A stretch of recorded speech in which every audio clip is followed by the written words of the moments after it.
Mar ariyo, sa mobile osemako nyathi, onego bed ni gilayas gi children officer mar nyithindo mar kama gino timoreno.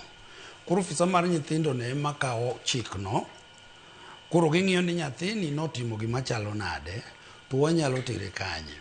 Nikech ok oyiene nyithindo mondo obedi gi jomadongo e cells. Koro waketo negi cell gi mopogore gi mar jomadongo. Waluongo onego bed rescue. Niwacho ni kane ber to onego bed ni police stations te nigi rescue centers. Ma ka nyithindo biro to iketo gi yorgi gi joma mine, to jomadongo mamoko ka ok riwgi gi jomadongo. Koro mano kosetimore to officer mar nyithindo mantiere kanyo biro ringo to dhi e police station to ng'eni ang'o manotimore. Bang' mano koro wakawo thuolo mar kawo nyathini to watero e centers wa. Koro mostly wan gi private centers miluongo ni charitable children institution ma mag weggi ma registered kodwa National Council for Children Services ema oyienwa mar tere nyithindo. Koro kwasetero gi kanyo, koro wala ni case biro tarik mane.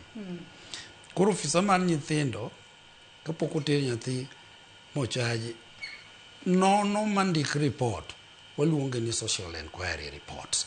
Social inquiry report ni ema biro nyiso court ni nyathini notimo ang'o. To kaluwore gi gima notimono, kum mare nyalo chalo nade kaluwore gi chik. Kuom mano, kapo ni koro obedo matek kaka moko manyocha osetimorego, to koro waterogi e rehabilitation, a children's remand home, mondi, kapod chik pok oyalgi.